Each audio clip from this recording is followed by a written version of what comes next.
Mesdames et messieurs, bonsoir. Nous sommes lundi 26 mars. Bienvenue dans le 20h. Voici les titres.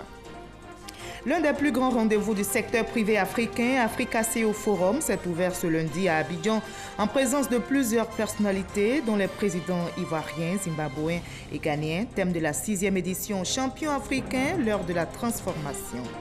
La première dame, Dominique Ouattara, est au nombre des invités de ce rendez-vous économique Africa CEO Forum d'Abidjan. En marge du forum, la première dame ivoirienne a pris part à une rencontre avec des femmes entrepreneurs d'Afrique et du monde. Les vols commerciaux de la compagnie Air Côte d'Ivoire, destination de San Pedro, ont repris.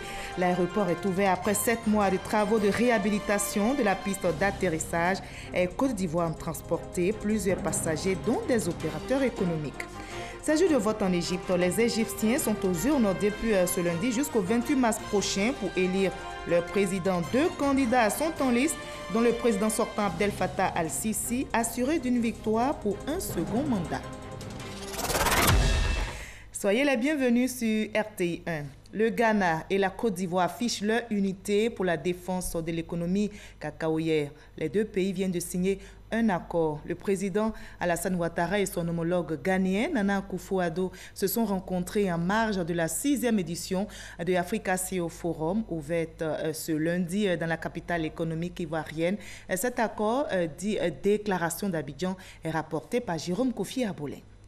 Palais présidentiel de la République de Côte d'Ivoire ce lundi. En tête-à-tête, élargi aux membres de leurs délégations respectives, le président de la République de Côte d'Ivoire, Alassane Ouattara, qui reçoit son homologue ghanéen, Nana Akufo-Addo, à Abidjan depuis dimanche pour participer à la 6e édition de Africa CEO Forum, prévue les 26 et 27 mars 2018 dans la capitale économique ivoirienne. Un temps d'entretien peut-être pas suffisant pour tenir compte des nombreux sujets d'intérêt commun, mais nécessaire à la signature d'accords sur la situation du cacao dont les deux pays voisins sont grands producteurs à l'échelle mondiale. Considérant les fortes fluctuations des cours du cacao sur le marché international, marquées par une chute de l'ordre de 40% en 2017, considérant que cette baisse a eu un impact défavorable sur les revenus de plusieurs millions de petits producteurs de cacao, ainsi que sur les recettes budgétaires des deux pays, conscients de l'importance du cacao pour l'économie du Ghana et de la Côte d'Ivoire, désireux d'accélérer la mise en œuvre de leur politique commune visant à mieux défendre les intérêts des producteurs de cacao ainsi que ceux des économies des deux pays, les deux chefs d'État réaffirment leur volonté de définir une stratégie commune en vue de trouver une solution durable à l'amélioration des prix perçus par les producteurs de cacao de leurs pays respectifs. S'engagent à harmoniser leur politique de commercialisation du cacao. Conviennent d'annoncer chaque année, de manière concomitante et avant le début de la campagne, le prix aux producteurs. Conviennent d'intensifier la collaboration en matière de recherche scientifique sur la protection des plants de cacao, l'amélioration des variétés, notamment d'adopter et de mettre en œuvre un programme régional de lutte contre la maladie du Sholl and Shoot. Affirment leurs engagements à transformer la majeure partie de leur production nationale dans leurs deux pays respectifs. Invite le secteur privé, notamment le secteur privé africain, à investir massivement dans la transformation du cacao en Afrique.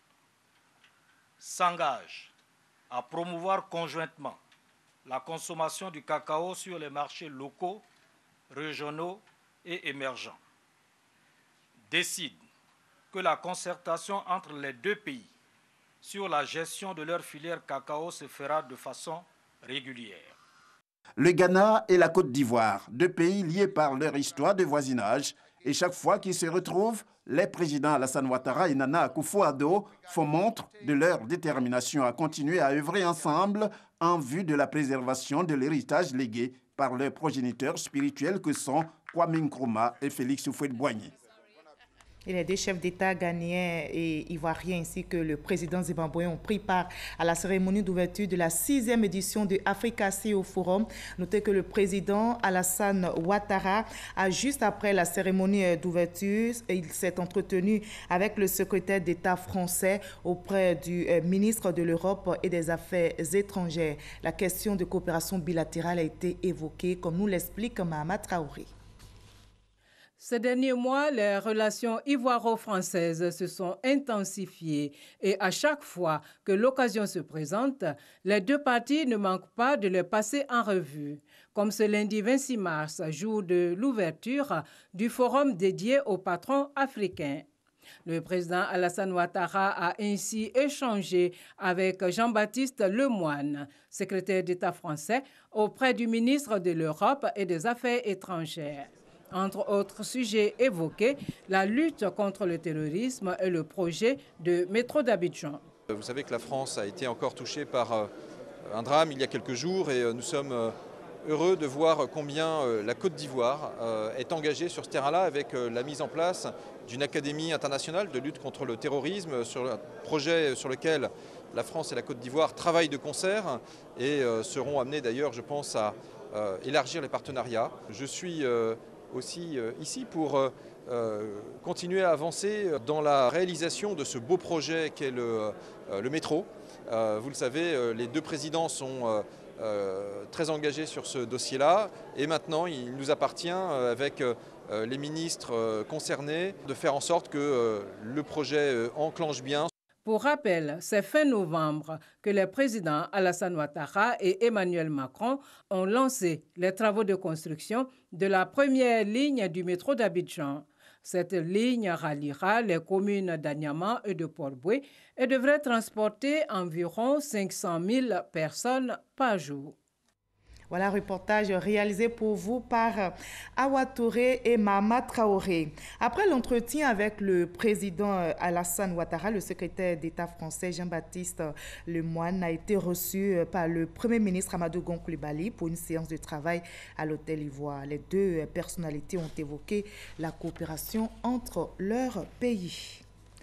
Les présidents ghanéens, zimbabwéens et ivoiriens ont pris part ce matin à la cérémonie d'ouverture du plus grand rendez-vous du secteur privé africain, Africa CEO Forum, qui réunit plus de 1600 participants. Africa CEO Forum, c'est 2 jours de réflexion sur le thème central « Champion africain, l'heure de la transformation ». Le président ivoirien souhaite que ce forum constitue une opportunité pour les investisseurs afin de sceller des partenariats.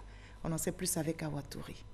600 grands patrons industriels, acteurs de la finance et de l'assurance de plus de 60 pays réunis à Abidjan pour impulser la transformation des champions africains dans le cadre du Africa CEO Forum, un forum économique qui entend hisser les grandes entreprises du continent à la hauteur de la concurrence internationale. Depuis 7 à 8 ans, le secteur privé a incontestablement su mettre en avant le rôle moteur qu'il joue dans la croissance. Mais selon nous, il faut passer à une autre phase, aller plus loin, et aujourd'hui que le secteur privé soit un véritable catalyseur de cette transformation. Des décideurs politiques au rang desquels les présidents ghanéens Nana Akufo-Addo et zimbabwéens Emmerson Mnangagwa ont fait le déplacement d'Abidjan pour apporter leur contribution à l'émergence d'un secteur privé dynamique et compétitif en Afrique et faire avancer les questions essentielles pour l'avenir du continent. Le Zimbabwe est prêt à créer des partenariats prospères, mutuellement profitables pour renforcer la coopération économique, le commerce au sein du continent au niveau régional et continental. Vous êtes tous, pour moi, des partenaires potentiels dans notre mission qui consiste à bâtir un Zimbabwe nouveau, ouvert, prospère. Ce qui est important pour attirer ces investissements privés, c'est de créer un environnement favorable et apaisé, mais il s'agit également de mettre sur pied un mécanisme gouvernemental qui va appuyer ce secteur privé afin qu'il se développe. Pour le président de la République Alassane Ouattara, la transformation des entreprises africaines doit s'appuyer sur des relations de confiance entre le secteur privé et public. Aujourd'hui, plus que jamais, l'Afrique est décidée à prendre son destin en main, avec la ferme détermination d'être l'acteur principal de son développement. Et je souhaite que ce forum constitue une opportunité pour les dirigeants des secteurs publics et privés de faire des propositions concrètes. En fait, ce qui nous intéresse, c'est non seulement vos investissements, mais vos points de vue, vos conseils et vos recommandations pour que nous puissions faire mieux. Et je souhaite aussi que vous puissiez sceller des alliances pour la mise en place de projets structurants dont le continent a tant besoin.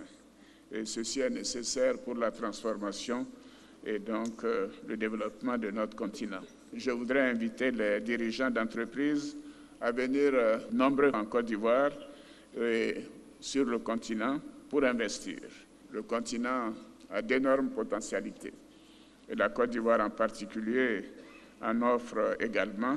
Et l'environnement des affaires s'est considérablement amélioré. Cas pratiques mettant en scène des dirigeants d'entreprises, dialogue de haut niveau, ateliers thématiques et de réflexion, compétition de start-up.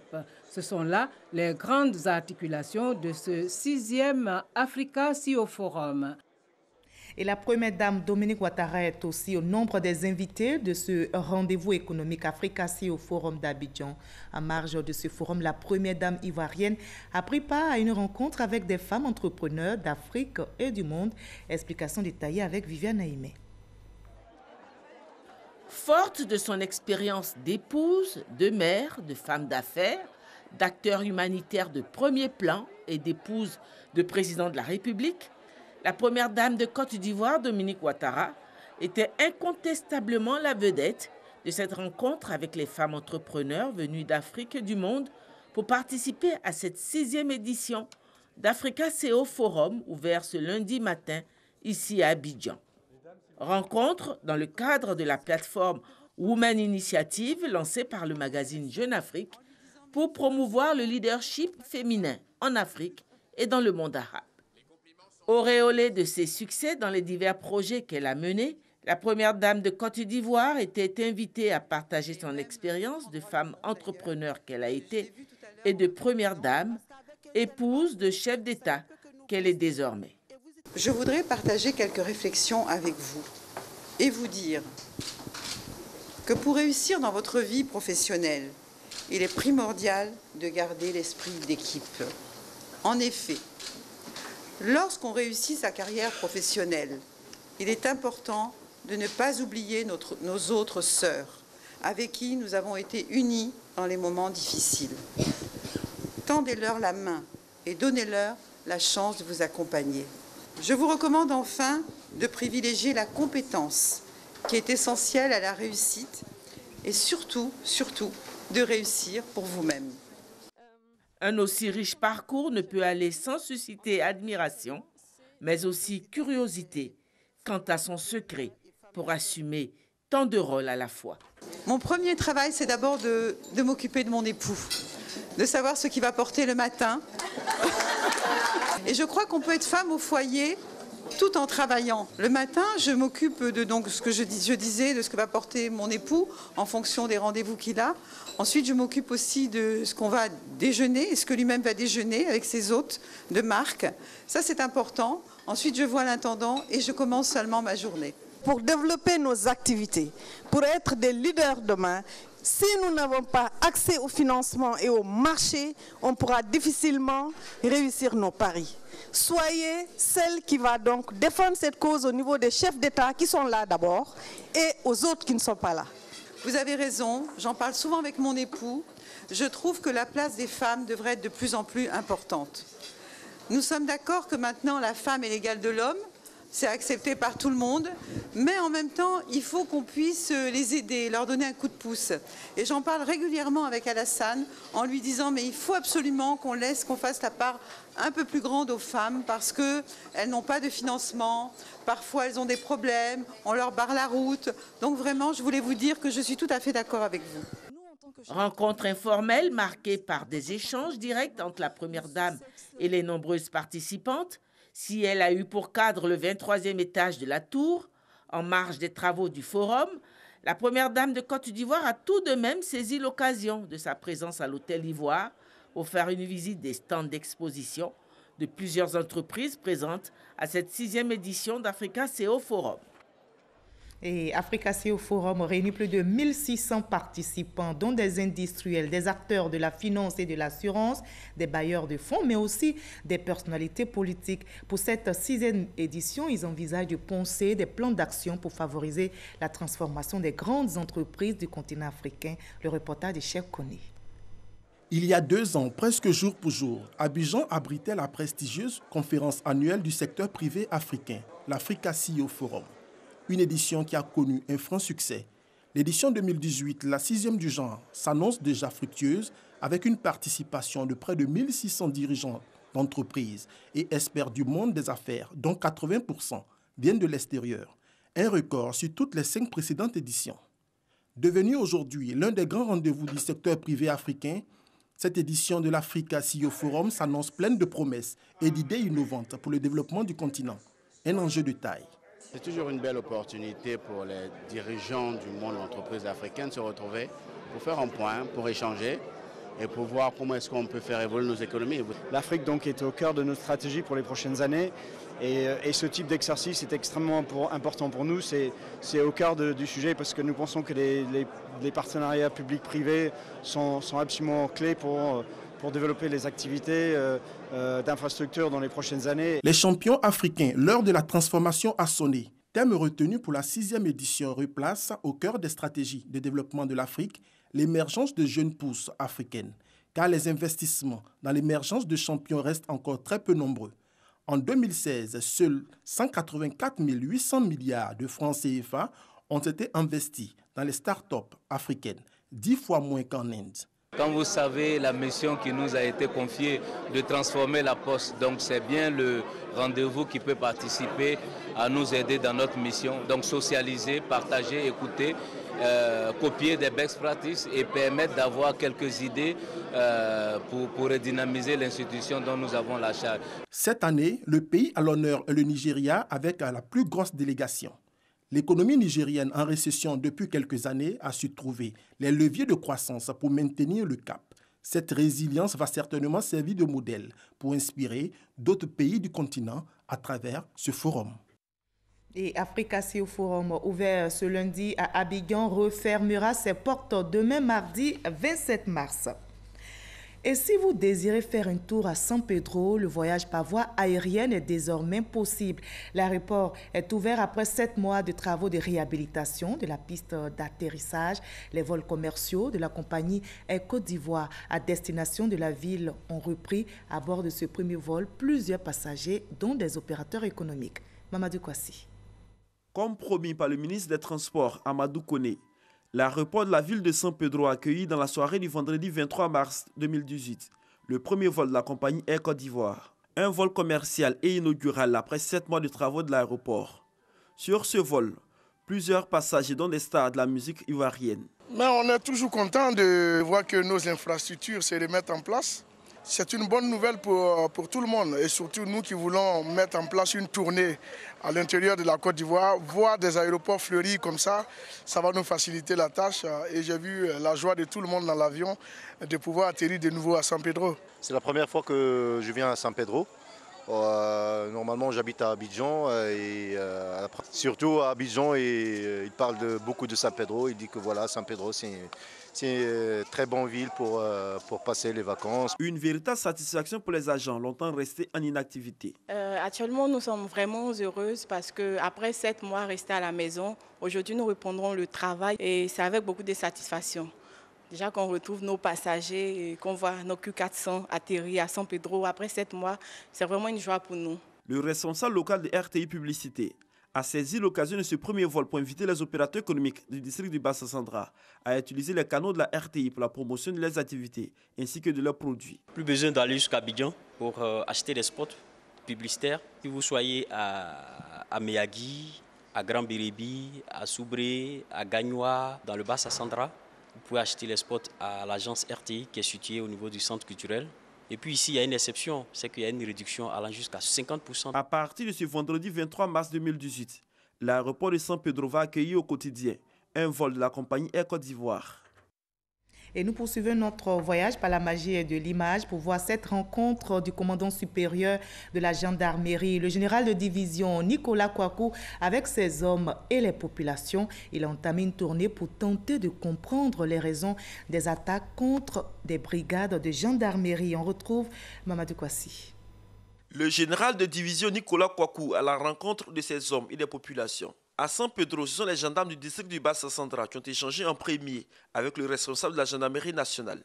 Il était question de moyens logistiques, d'intervention surtout, la lutte contre l'insécurité dans le sud-ouest ivoirien. Avec les populations, le général de division Nicolas Kouakou a demandé de faire confiance à son institution. Et cette confiance passe selon lui par une bonne collaboration. La gendarmerie nationale, c'est votre bras sécuritaire.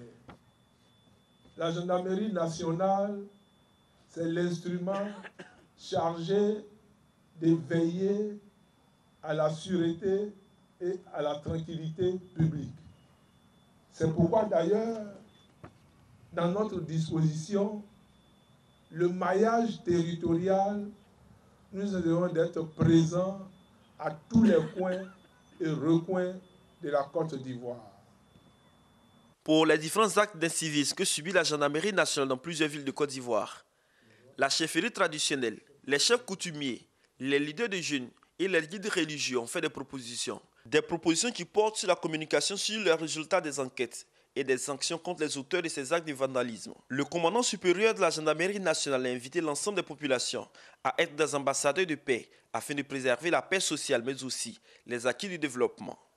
En cas de différend ou de mésentente, le général de division Nicolas Kouakou exhorte la population à suivre la voie légale en saisissant les autorités compétentes et non s'attaquer aux biens de l'État, notamment les brigades de gendarmerie. À Yamoussoukro, l'INPHB, l'Institut national polytechnique Houphouët-Boigny, a reçu la visite du vice-président de la Banque mondiale pour l'Afrique, Makta Diop. L'institution financière internationale veut faire de l'INPHB de Yamoussoukro un pôle interafricain de référence pour la formation des ressources humaines de qualité pour l'essor du continent africain. Kwadio Kwame, Jean de Dieu. Appui de la Banque mondiale à l'Institut polytechnique Félix Houphouët-Boigny, établissement de référence international. Il s'agit de permettre aux jeunes Africains d'accéder à des études de haut niveau. La vision du vice-président de la Banque mondiale pour l'Afrique est de faire de l'Institut polytechnique de Yamoussoukro un pôle régional de formation des jeunes pour être compétitif sur le marché de l'emploi. Pour faire de ce centre quelque chose de renommée internationale et qui puisse compétir avec toutes les universités occidentales et les universités européennes, nous devons continuer à appuyer financièrement, appuyer institutionnellement ce centre et surtout en faire un centre régional. Et il serait important qu'on continue à attirer les autres étudiants africains sur ce campus, qui est un campus extraordinaire. La ministre de l'Enseignement supérieur et de la Recherche scientifique s'est réjouie de cette annonce. La formation d'une ressource humaine de qualité, une nécessité pour la transformation des matières premières du continent pour combler son retard sur le chemin de l'émergence. L'objectif aujourd'hui, c'est donc de pouvoir former pour toute l'Afrique des ingénieurs de haut niveau parce que l'Afrique a un défi à relever. C'est la transformation de ces matières premières, c'est le développement technologique. Nous savons que tous les pays qui sont devenus émergents ou développés sont reposés donc leur économie sur le développement technologique, sur l'innovation et sur la transformation des produits. Dans son mot de bienvenue, le directeur général de l'Institut polytechnique Félix Houphouët-Boigny a souhaité l'ouverture d'autres filières et l'accroissement du nombre de jeunes diplômés, clé du développement des pays du continent noir. L'Institut polytechnique Félix Houphouët-Boigny de Yamoussoukro, ce sont plus de 4500 étudiants. On ouvre à présent le chapitre politique de ce 20h avec la tournée du ministre Kobena Kwasi Ayoumani, l'un des cadres du RHDP dans la région du Gontougo. Kobena Kwasi Ayoumani a animé un meeting à Amanvi, entouré des cadres de la région. Il a appelé au rassemblement de tous autour du RHDP et au parti unifié. Serge Koléa. Autour du ministre Kobenon Kwasi Adjoumani à Amanvi, dans le département de Tanda, plusieurs cadres et autorités politiques de la région du Gontougo. Le président du conseil régional, Ignace Kosonou, Moïse Yaoukouman, nouvellement élu sénateur à RHDP, Kone Iliassou, maire de Bondoukou, le docteur Jean-Marie Kouakou, député de Kounfao et délégué départemental à PDCI, Yobo Kwabenan Séverin, député d'Assieu-Fritranchia et délégué départemental PDCI. Cette unité pour marquer la vision commune de tous ces cadres pour un RHDP fort dans le Gontougo. S'agissant des élections, il y a une sorte de suprématie du RHDP sur les partis pris de façon isolée. C'est un grand message qui est lancé à l'endroit des irréductibles de tous bords qui pensent que aujourd'hui en Côte d'Ivoire, on est capable d'aller à des élections et les gagner seuls. Non, nous avons besoin d'être ensemble. Et l'exemple patent vient de nous être administré à ces élections sénatoriales. Les différents intervenants ont salué les efforts constants du ministre Kobenon Kwasi Adjoumani pour atteindre l'objectif du parti unifié. Je rends hommage au président Alassane Ouattara et au président Henri Konan Bédié. Je leur demande d'accorder leur main forte pour que nous créions le parti unifié à l'intérieur duquel nous pouvons assurer l'alternance dont parlent aujourd'hui nos militants. C'est un message que je lance à partir d'Amanvi. Soyons unis pour faire le bonheur de la Côte d'Ivoire. Ce meeting d'Amanvi a été un moment d'hommage et de soutien. Au RDL, le secrétaire général adjoint chargé de la société civile a présenté sa feuille de route pour la conquête de la société civile. Le secrétariat a échangé récemment avec plusieurs organisations de la société civile pour expliquer la stratégie de mobilisation. Abou Sanogo. Aux organisations de la société civile, Célestine Trazéré a dévoilé sa stratégie.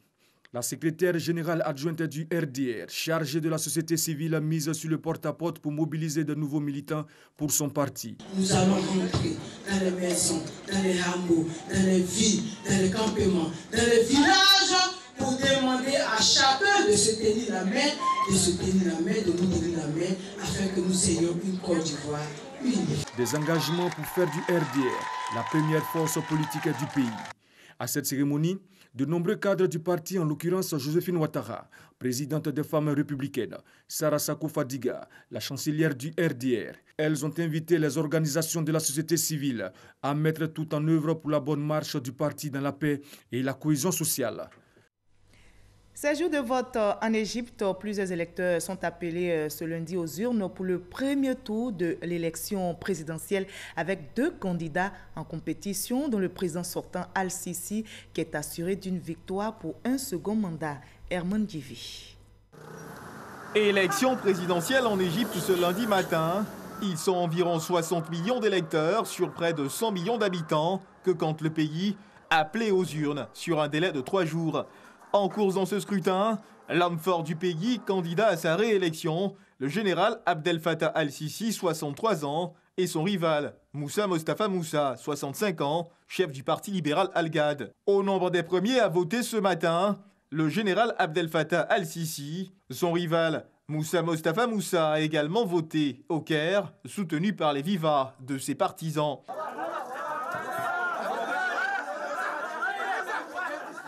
Des opérations de vote, placées sous haute sécurité, le pays est confronté à de multiples attaques djihadistes depuis 2013. Autant d'événements qui font planer sur ces élections la menace de frappe systématique du groupe État islamique. Pour ses partisans, Abdel Fattah al-Sisi serait l'artisan du retour au calme en Égypte, après le chaos qui a suivi la révolution de 2011 et qui a renversé Hosni Moubarak. Succédant à l'islamiste Mohamed Morsi, premier président égyptien élu démocratiquement et déposé par l'armée, initiateur de plusieurs réformes, c'est en grande confiance que Abdel Fattah al-Sisi part à ces élections face à lui, son rival, Moussa Mostafa Moussa. Et toujours pour l'actualité à l'étranger, notez qu'après l'empoisonnement de l'ex-agent russe Sergei Skripal, la réponse coordonnée des pays occidentaux commence à se concrétiser. Les États-Unis ont annoncé l'expulsion de 60 espions russes et plusieurs pays européens lui ont emboîté le pas. Et moi, je vous dis merci de nous avoir suivis et retrouvez demain à 20h Fatou Fofana. À très bientôt.